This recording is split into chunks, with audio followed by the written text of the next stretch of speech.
Good evening বন্ধুরা। আজ হলো 27 জুলাই সোমবার। আজকের সন্ধ্যার বিশেষ বিশেষ খবর হলো মাত্র 21 বছরেই সাংসদ বিধায়ক পদে বুটে লড়তে পারবেন, এমনই এক প্রস্তাব আসছে তেলেঙ্গানা বিধানসভা। জানালেন সে রাজ্যের মুখ্যমন্ত্রী রেবন্ত রেড্ডি। ভারতে 18 বছর বয়স থেকে ভোটদানের অধিকার দেওয়া হয়। এবার তেলেঙ্গানার মুখ্যমন্ত্রীর আর্জি মাত্র 21 বছর বয়স থেকেই দেশের যুবাদের নির্বাচনে লড়াই করার অধিকার দেওয়া হোক। রেবন্ত রেড্ডি বলেন, বিধানসভা ও লোকসভা নির্বাচনে লড়াই করার ন্যূনতম বয়স হলো 25 বছর। সেখানেই রাজ্যসভা ও কাউন্সিলে লড়াই করার জন্য ন্যূনতম বয়স সীমা হলো 30 বছর। কিন্তু জার্মানি ও গ্রেট ব্রিটেনের মতো দেশে 18 বছর পূর্ণ হলেই নির্বাচনে লড়াই করা যায়। তারা ওই বয়সে দেশের প্রধানমন্ত্রী বা রাষ্ট্রপতিও হতে পারেন। সিঙ্গাপুরে 21 বছর বয়সে তারা দেশের প্রধানমন্ত্রী হতে পারে। সেই পথেই এবার চলার ইচ্ছা প্রকাশ করলেন তেলেঙ্গানার মুখ্যমন্ত্রী রেবন্ত রেড্ডি। তিনি বলেন, আগামী আগস্ট মাসের প্রথম সপ্তাহে বিধানসভা ও বিধান পরিষদে বিশেষ অধিবেশন ডাকা হবে। দুই কক্ষেই এই বিষয়ে আলোচনা করা হবে। আমরা প্রস্তাব পাশ করব, যেখানে বলা হবে যে বিধায়ক ও সাংসদ পদে নির্বাচনে লড়াই করার ন্যূনতম বয়স সীমা 21 বছর করা উচিত। সেই প্রস্তাব প্রধানমন্ত্রীকে পাঠানো হবে। রেবন্ত রেড্ডি বলেন, দেশ পরিচালনার সুযোগ যুব সমাজের হাতে তুলে দিতে হবে। এই লক্ষ্যেই তেলেঙ্গানা বিধানসভায় প্রস্তাব আনা হবে। তিনি বলেন, রাহুল গান্ধী ও মল্লিকার্জুন খাড়গের নেতৃত্বে লোকসভায়ও যাতে এই বিল পাস হয় তা নিশ্চিত করার চেষ্টা করব। পরবর্তী খবর, 4 বছরে চালু হয়নি রামচন্ডী স্বাস্থ্যকেন্দ্র, স্বাস্থ্য সঞ্চালকের দ্বারস্থ জেলা পরিষদ সদস্য। 4 বছর আগে রামচন্ডী প্রাথমিক স্বাস্থ্যকেন্দ্রের ভবন তৈরি হয়েছে, কিন্তু আজও জ্বলেনি আলো। চিকিৎসক, নার্স, কর্মী ও সরঞ্জামের অভাবে বন্ধ রয়েছে রামচন্ডী প্রাথমিক স্বাস্থ্যকেন্দ্র। ফলে প্রাথমিক স্বাস্থ্যসেবা থেকে বঞ্চিত হচ্ছেন রামচন্ডী, দিননাথপুর সহ বিস্তীর্ণ এলাকার হাজার হাজার মানুষ। এই অচলাবস্থার অবসান ঘটাতে গুয়াহাটির হেংরাবাড়িতে রাজ্য স্বাস্থ্য বিভাগের সঞ্চালকের সঙ্গে সাক্ষাৎ করে স্মারকপত্র প্রদান করেন রামচন্ডী নিমাইচাঁদপুর জেলা পরিষদ সদস্য দিলওয়ার হোসেন বড়ভূইয়া।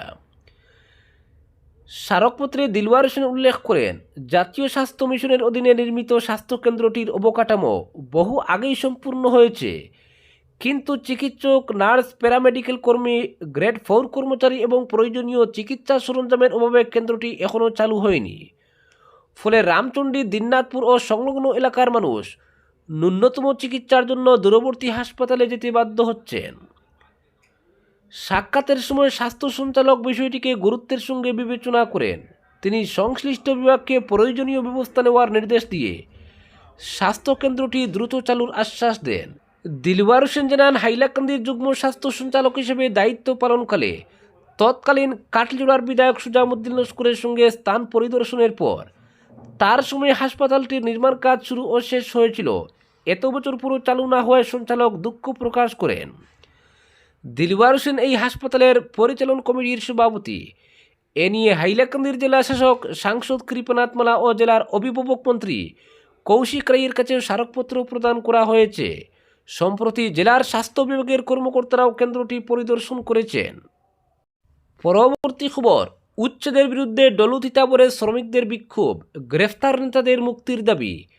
নতুন দিল্লিতে ছাত্র যুবদের আন্দোলন সাফল্যের দিনেই বরাকের ডলু ও জোরহাটের তিতাবরে চা বাগানের সমাবেশ ও মশাল মিছিল করে রাজ্যের বিভিন্ন প্রান্তে শ্রমিক কৃষক উচ্ছেদের বিরুদ্ধে প্রতিবাদ জানালেন চা শ্রমিকরা।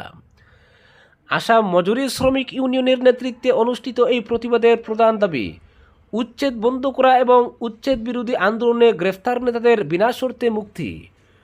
ডলুতে এয়ারপোর্ট নির্মাণের নামে শ্রমিকদের জীবন জীবিকা থেকে উচ্ছেদের চেষ্টা করা হচ্ছে বলে অভিযোগ। একইভাবে বোকাহাট ও বরদুয়ারে 5 তারা হোটেল ও পার্ক নির্মাণে পুঁজিপতিদের জমি হস্তান্তরের জন্য স্থানীয় মানুষের উৎপাদনী ও বসতি জমি থেকে উচ্ছেদের পরিকল্পনা নেওয়া হয়েছে।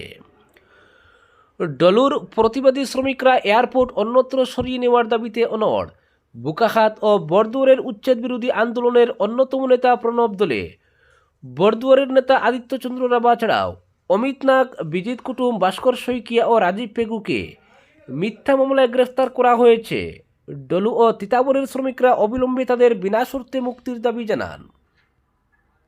পরবর্তী খবর, মাওলানা বদরুদ্দিন আজমলের পর এবার বন্যাক্রান্তদের পাশে ইউএসটিএমের বৃহৎ চিকিৎসক দল। বন্যাক্রান্তদের চিকিৎসা সেবা প্রদানের উদ্দেশ্যে রবিবার 5টি অ্যাম্বুলেন্স দিয়ে মেঘালয়ের পিএ সাংমা ইন্টারন্যাশনাল মেডিকেল কলেজের চিকিৎসক ও ছাত্রদের এক বৃহৎ টিম শিবসাগরে উপস্থিত হয়। এই চিকিৎসক দল শিবসাগর ও রাজিরার বিভিন্ন স্থানে স্বাস্থ্য শিবিরের আয়োজন করে দুর্গতদের চিকিৎসা সেবা প্রদান করবে। তারা শিবসাগর ছাড়াও চড়াইদেও, জোরহাট, গোলাঘাটেও স্বাস্থ্য শিবিরের আয়োজন করবে বলে জানা গেছে। ইউএসটিএম কর্তৃপক্ষের অধীন চিকিৎসক দল জানিয়েছে, তাদের দলে আয়ুর্বেদিক ও এমবিবিএস 68 জন চিকিৎসক রয়েছেন। এছাড়াও চিকিৎসা বিজ্ঞানের ছাত্র, স্বাস্থ্যকর্মী ও এনসিসি ক্যাডার রয়েছেন। বন্যাক্রান্তদের ত্রাণ সামগ্রী বিতরণ ছাড়াও চিকিৎসা সেবা প্রদান করবে চিকিৎসকের দল। বিভিন্ন রোগের ঔষধও দেওয়া হবে। উজান আসামে মিয়াখেদা রাজনীতির নামে যাদের টার্গেট করে একাংশ ঘৃণার পরিবেশ ছড়িয়েছিলেন, বিপদের সময় তারাই মানবতার পরিচয় দিয়ে বন্যার্তদের পাশে দাঁড়িয়েছেন। পরবর্তী খবর, রেল পুলিশের ধারাবাহিক অভিযানে 6 মাসে উদ্ধার 430 জন। শিশু অসহায় যাত্রীদের নিরাপত্তা নিশ্চিত করার লক্ষ্য। উত্তর পূর্ব সীমান্ত রেলওয়ের রেল প্রোটেকশন ফোর্স শিশু ও অসহায় যাত্রীদের নিরাপত্তা নিশ্চিত করতে ধারাবাহিকভাবে উদ্ধার অভিযান চালিয়ে যাচ্ছে।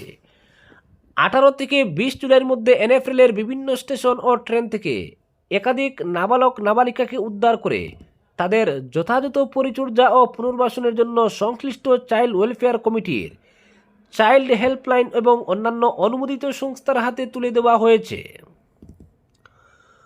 উত্তর পূর্ব সীমান্ত রেল কর্তৃপক্ষ জানিয়েছে, 18 July new Alipurduar rail station থেকে 12 বছর বয়সী এক কিশোরকে উদ্ধার করে আলিপুরদুয়ার চাইল্ড ওয়েলফেয়ার কমিটির হাতে তুলে দেয় আরপিএফ। 19 জুলাই নিউ বঙ্গাইগাঁওয়ে ট্রেন নম্বর 22504 থেকে 4 নাবালিকাকে উদ্ধার করা হয়। পরে তাদের বঙ্গাইগাঁও চাইল্ড ওয়েলফেয়ার কমিটির কাছে হস্তান্তর করা হয়। একই দিনে কিষানগঞ্জে 15910 নম্বর ট্রেন থেকে 10 বছর বয়সী এক কিশোরকে উদ্ধার করে কিষানগঞ্জ চাইল্ড হেল্পলাইনের হাতে তুলে দেওয়া হয়। কাটিহার রেল স্টেশন থেকে 14 বছর বয়সী এক কিশোরীকে উদ্ধার করে চাইল্ড লাইনের কাছে হস্তান্তর করা হয়। এছাড়া 12505 নম্বর ট্রেনে যাত্রারত আরও এক 14 বছর বয়সী কিশোরীকে উদ্ধার করে স্থানীয় পুলিশের সহযোগিতায় নিরাপদ হেফাজতে পাঠানো হয় এবং প্রয়োজনীয় আইনি পদক্ষেপ করা হয়। একই অভিযানে 18 বছর বয়সী এক যুবককে তার পরিবারের সঙ্গে পুনর্মিলন করাতে সক্ষম হয় আরপিএফ। 20 জুলাই গোয়ালপাড়া এলাকায় ট্রেন নম্বর 75724 থেকে 13 বছর বয়সী এক কিশোরীকে উদ্ধার করে গোয়ালপাড়া চাইল্ড ওয়েলফেয়ার কমিটির হাতে তুলে দেওয়া হয়।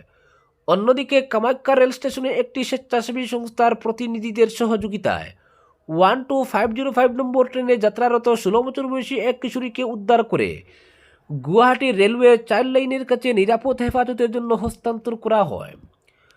উত্তর পূর্ব সীমান্ত রেলের তথ্য অনুযায়ী চলতি বছরের জানুয়ারি থেকে জুন মাস পর্যন্ত এনএফআরের বিভিন্ন স্টেশন ও ট্রেন থেকে মোট 430 জন নারী, পুরুষ ও শিশুকে উদ্ধার করেছে আরপিএফ। শিশু সুরক্ষা এবং যাত্রী নিরাপত্তা নিশ্চিত করতে RPF child welfare committee, child helpline, স্বেচ্ছাসেবী সংস্থা এবং স্থানীয় প্রশাসনের সঙ্গে সমন্বয় রেখে কাজ চালিয়ে যাচ্ছে। পরবর্তী খবর, বন্যা 12 কোটির বস্ত্র দিচ্ছে বিজেপি, মৃতের সংখ্যা 75, সংখ্যা মুখ্যমন্ত্রীর। রাজ্যের 4 জেলার বন্যা পরিস্থিতি যথেষ্ট জটিল রূপ নিয়েছে। এই বন্যা এ পর্যন্ত 66 জনের মৃত্যু নিশ্চিত হয়েছে, আরও অনেকে সন্ধানহীন। ফলে মৃতের সংখ্যা 70-75 জন পর্যন্ত বৃদ্ধির সম্ভাবনা রয়েছে। রবিবার আজারায় প্রধানমন্ত্রীর মন কি বাত অনুষ্ঠানে অংশগ্রহণের পর এই সম্ভাবনার কথা ব্যক্ত করেন মুখ্যমন্ত্রী হিমন্ত বিশ্ব শর্মা। তিনি বলেন, মন কি বাত অনুষ্ঠানে উপস্থিত হলেও তার মন পড়ে রয়েছে বন্যা বিধ্বস্ত শিবসাগর, চড়াইদেউ, জোরহাট ও গোলাঘাটে। তিনি বলেন, শনিবার রাত পর্যন্ত রাজ্যে বন্যা মৃতের সংখ্যা 62 থেকে 66টিতে বৃদ্ধি পেয়েছে, আরও 4 জন সন্ধানহীন রয়েছেন। ফলে মৃত্যুর সংখ্যা 70 থেকে 75 জন পর্যন্ত বৃদ্ধি হতে পারে বলে আশঙ্কা প্রকাশ করেন মুখ্যমন্ত্রী। তিনি বলেন, বন্যার ভয়াবহ রূপ দেখে একসময় তার ধারণা হয়েছিল মৃত্যুর সংখ্যা হয়তো 100 পেরিয়ে যেতে পারে। 4 জেলায় এসডিআরএফ উদ্ধার অভিযানে সক্রিয় রয়েছে। তিনি বলেন, 4 জেলায় বন্যা পরিস্থিতি উন্নত হলেও শিবসাগর শহর ও গৌরীসাগরে এখনও জল রয়েছে। এই জল পাম্পের সাহায্যে সরানোর ব্যবস্থা করতে হবে বলেও মত প্রকাশ করেন। তিনি আরও বলেন, বন্যার ফলে শিবসাগরে 1,60,000 বিদ্যুৎ সংযোগ কর্তন করা হয়েছিল। পুনরায় বিদ্যুৎ সংযোগ করা হলেও এখনও 25,000 বিদ্যুৎ সংযোগ বিচ্ছিন্ন রয়েছে। এদিকে বন্যাক্রান্ত 4 জেলায় 4 লক্ষ শিশু ও মহিলার জন্য সহায়তার সিদ্ধান্ত নিয়েছে রাজ্য বিজেপি। এদিন আজারায় মুখ্যমন্ত্রী হিমন্ত বিশ্ব শর্মা এ প্রসঙ্গে জানান, রাজ্য বিজেপি বন্যাক্রান্ত 4 জেলার 4 লক্ষ শিশু ও মহিলার মধ্যে বস্ত্র বিতরণ করবে। বন্যা বিধ্বস্ত লোকের সবচেয়ে বেশি প্রয়োজন হয়ে পড়েছে কাপড়। তাই রাজ্য বিজেপি সিদ্ধান্ত নিয়েছে 2 লক্ষ মহিলাকে 1 জোড়া মেখলা চাদর ও 2 লক্ষ শিশুকে টি শার্ট বিতরণ করবে। এজন্য প্রায় 12 কোটি টাকা ব্যয় হবে।